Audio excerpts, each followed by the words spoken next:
Howdy, nearly senior citizen here. Greetings, boys, girls, and to all of our non-binary friends to this, my slowly deconstructed room. Bookcase is gone. There is just, you see these hamster cages things here, there's just 2 bits of furniture left, and then I have my dead computer, and then a table, a little foldy table thing over there that I got my medicines and stuff on. I got stacks of stuff down next to me. I got the table in front of me, and that's it. Just about everything is out of my bedroom, but things like my bed, and then some clothing stuff. And then there's downstairs where there's furniture. I can't remember what I've given to my housemates and what I haven't, so I need to see have them here so I can say, are you guys taking this or is this still mine? Because anything that's just mine largely is going to go either thrown out or given away. So, yay! I got a tape measure where my stuff is downstairs because it's just a 10 by 10 thing. And, of course, modern packing things, I can't buy the super powerful plastic ones that are super thick and strong because they're expensive. I mean, the cheap plastic tubs, Rubbermaid that I've got now, they are expensive as it is. They're like $20 each. So the expensiver, more heavy-duty ones that you can stack like 4 and 5 tall, yeah, I could spend $100 and get those, or get like 2 of them. Or I can get the ones that I get that are cheaper, and you just can't stack them. I made the mistake of buying a longer one, so it buckles in the middle. Yay. Can't put anything on top of that, because the lid immediately falls inward. A lot of the others, you put a second one on, and the lid just immediately folds inward. So you can't even stack these things very well. So I've been measuring to make sure that everything will fit. Some stuff will stack, of course, and it's all fitting into a 10 by 10 area. Yay! I lost so much stuff in my life in the year 2000 when I crashed and burned with my alcoholism. I lost so much more of my life when I lost my house to the bank after my wife died. I lost so much more of my life when I had a storage unit of things that I just packed away that my wife and I don't. And when I lost that with no help to get anything out of it, I lost more. And now I'm having to throw away and lose more. Life is life. But again, upbeat. Stuff is just stuff. Stuff is just stuff. Stuff doesn't mean a thing. I mean, even I'm trying to look around and see if there's any stuff that I have to use as an example.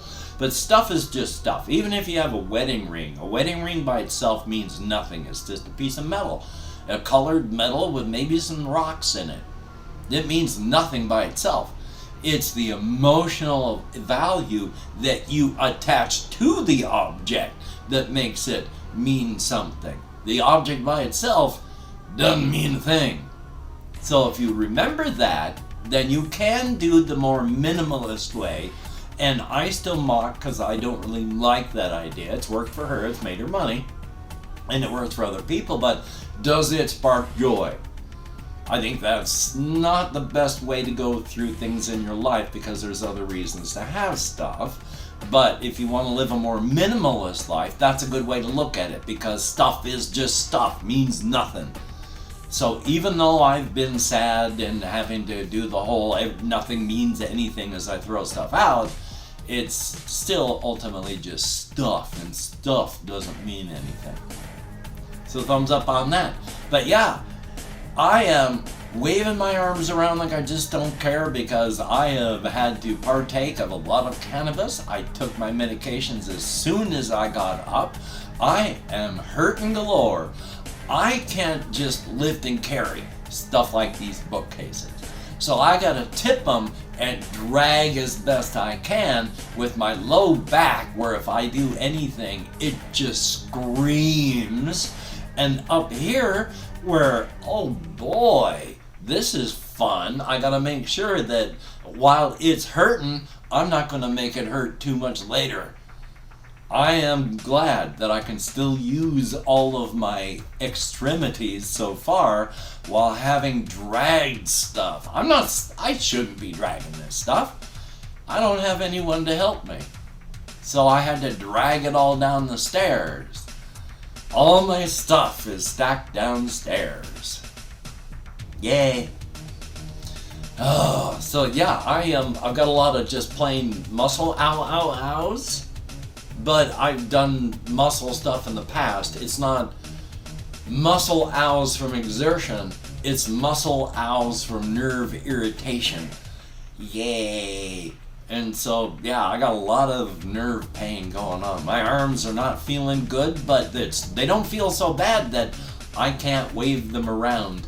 As long as I don't go anyplace too sharp, too far away. I mean, this arm I can reach way back and it's not an issue. This arm, yeah, if I reach too far back, you're going to see me jump like I'm shocked with electricity. Thumbs up on that. And of course, with my hair and my skin blending into the background, I'm like a ghost. Thumbs up. So yeah, I've got to try and maybe record a lot of things and then post them and schedule them for like the 30th onward. Because on the 29th, they pick up all my stuff here. So the night of the 29th, I'm not going to have anything to even sleep in or on. And the night of the 30th, of course, I can still be here and there'll still be internet, but I won't have any furniture at all. And then I don't know what's going to happen after the 3rd. So I should make up a lot of things that just say like, hi, if you're seeing this, I'm still not online, but I'm not dead. So don't worry, things are still under construction and I'll be back online as soon as I can. So I might do stuff like that. I don't know. Yay. Uncertainty for the win. Now, checking on the rest of my list over here. Yeah, it is chilly outside, then it's going to get hot, then it's going to get chilly again. We're going to get near 80, and it's almost October 1st. Yay. And then, I was watching this one fellow, Bo of the Fifth Column, down in Florida, talking. He got a message from somebody, using very insulting language about why don't you talk about the fact that in Missouri, misgendering and all that for the fact that at this high school in Missouri, they elected a trans woman kid, except, they're too young to be a woman, but, they're right on the edge, so it's trans girl? Yeah, they elected a trans girl as homecoming queen. And there is all sorts of outrage exploding about that. And as Bo talked about this, it's like he knows that it is manufactured outrage because Missouri in 2015 elected a trans girl as homecoming queen.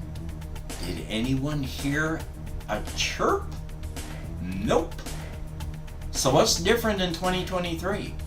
The GOP needs something to get their base outraged.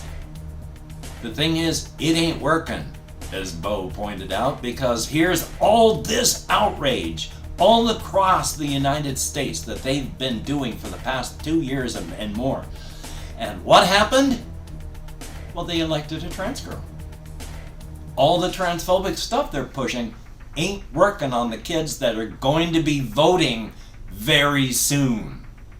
The kids that elected the trans girl in 2015, they're going to be voting next election. And they're not going to be voting for the people that are pushing all the anti-freedom stuff. They're not going to be voting for the people that are kicking down to energize their base.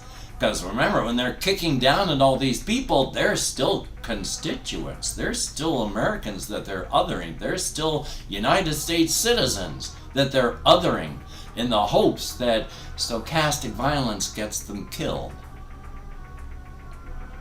So isn't that special? And I'm not going to name names, but in the comments I had someone say, why don't you move away from the horrible nightmare that the Democrats have made all the blue states unlivable? And when I said, wow, not a good idea, They said facts speak for themselves. And yeah, the facts do speak for themselves, where in red states where it's now, depending on where you are, illegal to teach U.S. history, because if you teach that black people were slaves, that's illegal. You can't do that. If you talk about the fact that there are gay people, that's illegal. You can't do that. Where the states are so gerrymandered that they had a district where there was a vote. Every single Democrat won. Not a single Republican won. And you know what happened? All the Republicans retained their seats.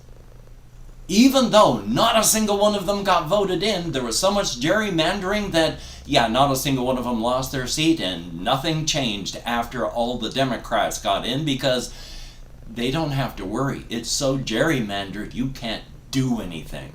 There will always be them in power, because that's the way they've written the maps up. They look like modern art, their districts. So yeah, I can go to places where you can't talk about even U.S. history.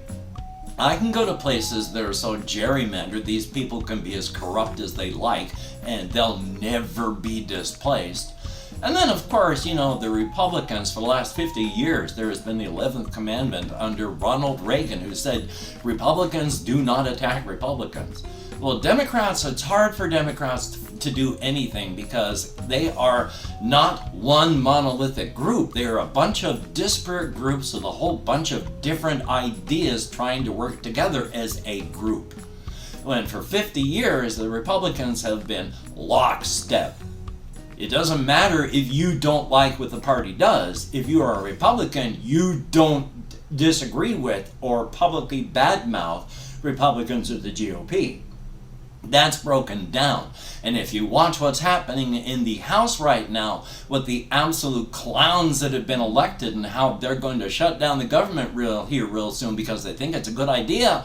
Yeah, the clown show that the GOP's become, I don't think I want to leave any of the blue people behind. There's a big difference right now in the United States. We've got, yes, the main body of the two-party system is corrupt and awful. Ultimately, it's one body, but there's two different heads. And there's the blue head that is trying to make sure that people can vote. There's a state now where if you get your driver's license, you are automatically registered to vote. That's what a blue state does. So that's an unlivable nightmare. Whereas in the red states, they make it harder and harder and harder to vote. If you want to vote, you will often have to travel by bus a distance of tens of miles to stand in the one polling place all day where they have voted that it is illegal. The GOP has voted it is illegal to give those people standing in line food or water. They make it as difficult as possible to vote, whereas the unimaginable, nightmarish blue states are trying to make it easy to vote. Now, there's good and bad about all states, and again, there's the two heads. There's the nightmarish, there's the Democratic head, there's the Republican head. The Democratic head is trying to save people so that they can eat them in the future. You've got to have people to eat in the future, so you got to make sure that they can survive into the future. And then you've got the Republican head that right now is just going, oh my God, let me eat them, oh God, God, God, God, God, God, God, I hate you all. Because right now in the United States, the Republicans don't want to represent. That's why they make it harder to vote. They want to rule. You can't get out there and vote. They're telling you to shut up and sit down because they're making all sorts of boards where they can turn over elections if a Democrat gets elected. So yeah, the unimaginable nightmare of blue states? No. Blue states and red states are just states. Cities are where people are. The states themselves, land can't vote. If you take a look at the population concentrations, you will discover that, they talk about, the democratic cities. All cities are largely blue because collections of people like that are where people are, and they mostly vote blue. Concentrations of people. Now, this is political as I'm ever going to get, but the comment just sort of flipped me to talk. So if you're still listening at this point, if you haven't unsubscribed, if you're just listening and you're not just foaming at the mouth at the things that I've said, then thank you. And if you are, hello. But past that, I'm going to do a little bit of not political, creative talk here, because I don't like talking about politics, but that got me in the comments. So, creative talk. I have mentioned a lot how that cryptids in my setting have a constant burning desire to fill their bellies with human meat. And it's just the genetic imperative to act within your nature. That if it's not in your nature to eat human beings, you may want to fill your belly with their meat, but it's not in your nature to do so, so you're not going to. But not every cryptid does feel that. Now, everything is a probability curve. Most things, it's not binary. Things are not binary. Nothing in nature is binary. Things are bimodal if they have like two things, like sex. There's, nothing is just click, click. It is two poles, and they have probability curves around them.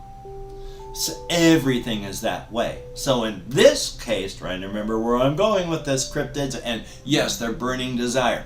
No, there are going to be some that feel it so bad it's ridiculous. Most of them are going to be right in the middle, and there are going to be some that never do. That one cryptid, there are two of them actually. There is David Alia Ortega, who goes by Daff, and there is James Baker, who is another expressed cryptid. They are friends. Neither of them feels that way. James Baker is the 13th kind, which means he had a genetic flaw, so he has no cryptid instinct. He is just a normal human mind inside of a cryptid body. Genetic flaw. He can't absorb the ambient cryptid energy that surrounds everything and everyone on the planet. He has to get that energy through consuming human beings. He feels no desire to eat human meat. In fact, he's like if you had to suddenly go out and devour human beings right now, and that's the way you had to live. That would tear you apart. That's what's happening to him. He feels no desire to eat human flesh, but he has to or he will die. Daff, again, he too is a cryptid who did not even know he was a cryptid. He is of the such virulent type. There are various archetypes, and he is of the urban legend archetype. Wandering stranger, but he is the further sub-breakdown, which these are categories that only people make. In nature, it's just, he is a serial killer type of cryptid, but he never knew it. He comes from the razor's edge, where yes, there are some cryptids, because there's a tiny bit of cryptid energy, but you feel like you're starving and dying there. You come out here to the outside where we are, and there's cryptid energy galore. You can breathe. That happened with him. He transitioned into a cryptid at the age of 12 and didn't even know it. One day he got the sniffles, went to bed early, got out of bed the next day, felt great. That was it. He had transitioned. He has no idea up until a point in the story that he is even a cryptid. And then when he does find out that he finds out the type of cryptid he is, and then effectively, the type of cryptid that he is does not want him to engage in being a cryptid. The cryptid part of him is comfortable not being a cryptid. And during some hypnotherapy, getting to know himself, Daft talks to the cryptid part of himself, where the cryptid part urges him, do not kill, because if you do, you will become addicted to it. You will lose yourself, and there will be nothing but blood.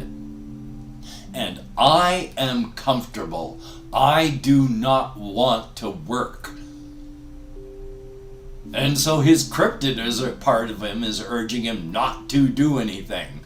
And so, yeah, he does not feel the urge to hurt or kill anyone. He is happy to help James Baker eat. He will help plot, and he will help James eat human beings, but he won't do it himself.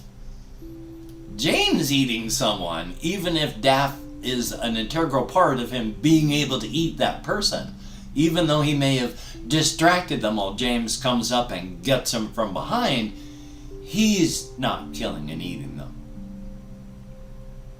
And there are others. I have a created cryptid, Malik.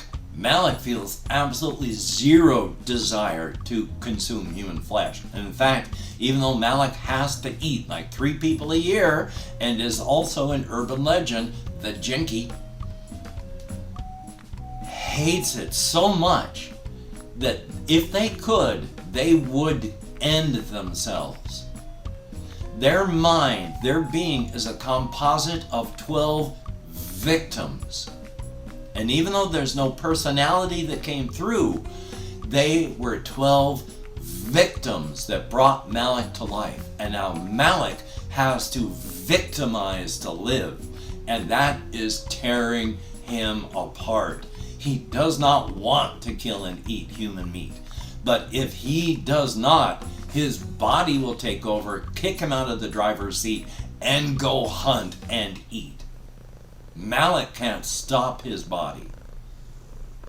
And it's tearing him apart. Not all cryptids can or will or want to eat human meat. Those that do, they, if it's not in their nature, won't. They may talk to you. They may be your best friend. They may, be with you every single day. They will still look at you and their belly will rumble because they want to fill their stomach with your meat. But it's not in their nature. Genetic imperative. Thumbs up for that. And at 22 minutes, I would like to thank everybody that's not being shown on the screen right now. I am recording and editing on my PlayStation.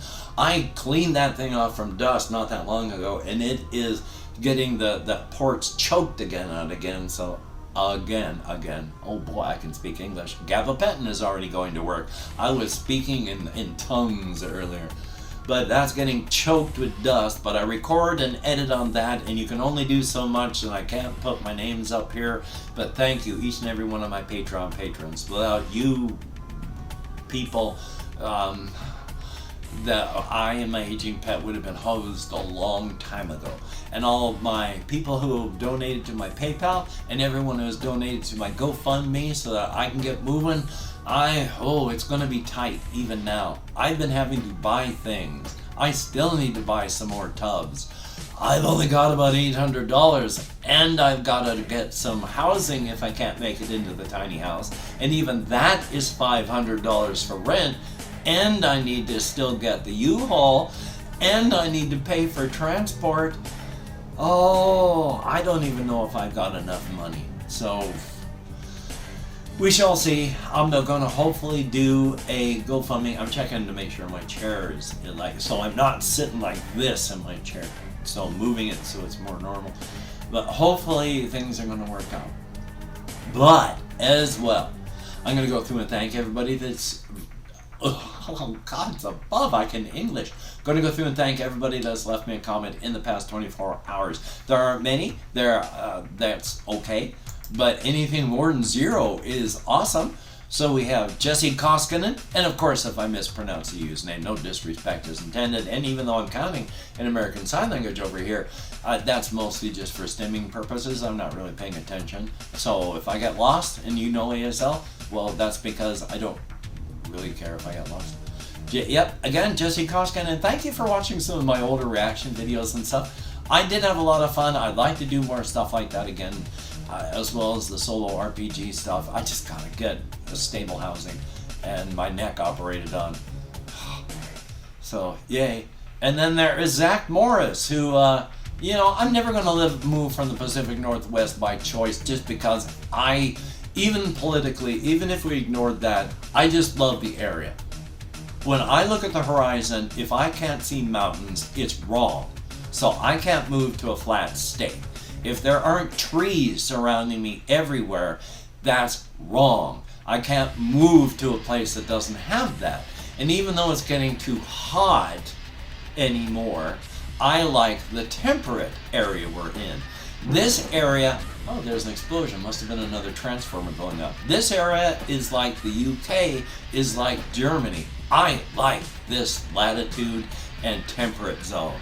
So even if we ignore the red versus blue stuff, I just like the Pacific Northwest and geographically. So we have Jamie's division. I really want to, with everything going on, I am falling apart. I want to be in more communication. Thank you for watching. Thank you for putting up with me. It is appreciated, and I certainly hope the Dex is doing okay. So we have JAYY, thumbs up, thank you much, and yes, the United States, here in the country I'm in, was originally built on the sort of way that I talk about on the Razor's Edge. It was a frontier. When you went out as, yes, a rugged person to make your own home, you would eventually have a community grow up around you where you helped everyone. Like what the Amish do right now, where you will get everybody to build a barn. That is the way the United States was built. There was rugged individualism, but you also helped each other. What's going on now, this toxic, it's me and to hell with you, that's not the way the U.S. had been built. If people had been like that back when our country was first being started, there wouldn't be a country. What's going on in the U.S. right now with this toxic, rugged individualism is awful. Yeah, if you're there for the community will be there for you.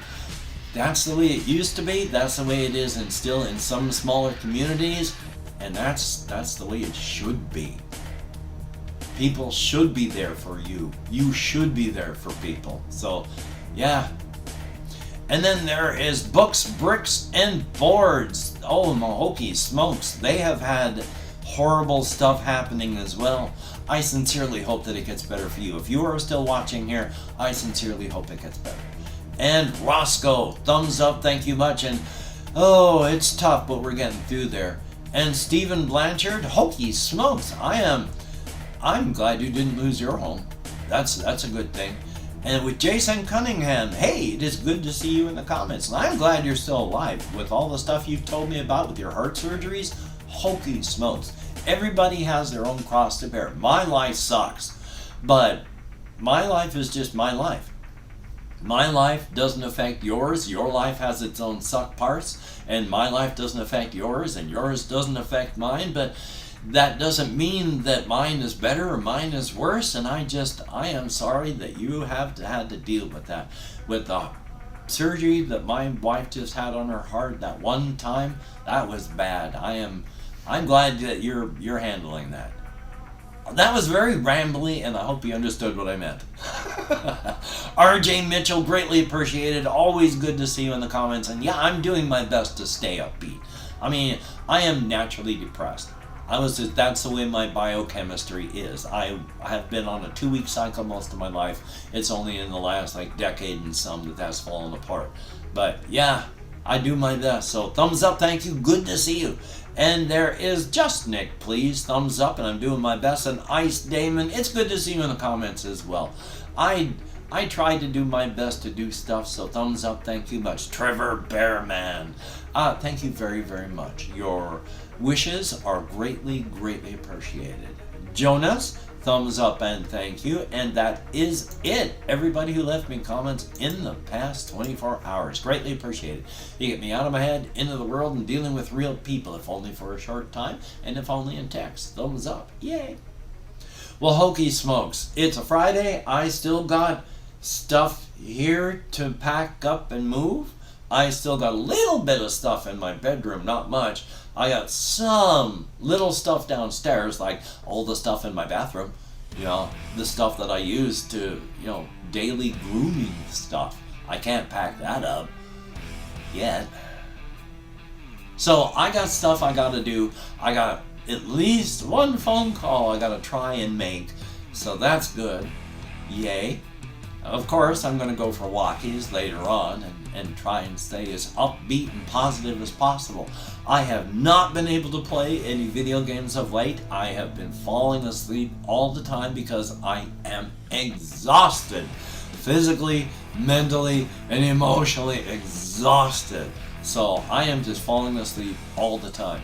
I am always exhausted anyway. This is just so much worse. I have done more with everything in the past month and a half than I have in years. It has been rough. Thumbs up. Hopefully you can get done the things that you would like to get done. And if you've watched this far, made in Canada, did you watch this far? Spider Report. There's a tiny little orb weaver up in my window, just above my fan. I can see her if I just move my head back like that. And I walked up and I checked on her this morning because I had to open up my window some, and she's doing good. She's been there for a couple days, and I am glad. I like my little spider buddy up there, and I hope that she does well. Thumbs up. So, until we meet again, you take care. Have a great day today. I will see you on the flip side, and that is indeed a very good thing. And then, of course, now that I've done that for the grand stop, now I gotta turn this all on. I miss some people already. Chris / the Horror Files, no longer commenting. 77 Arcturus, no longer commenting. Nexar EH, I know why they're not commenting. Their health is so bad. Hopefully they're even still alive, but it hurts to see names go away. Anyway though, put my hand in a high contrast position, lean way over. I gotta try and center myself when I'm editing. Yay! So, you take care. I'm gonna do my best. I present as incredibly depressed because I have been that way my whole life. And I am being as upbeat as possible, trying my very best. So, you take care.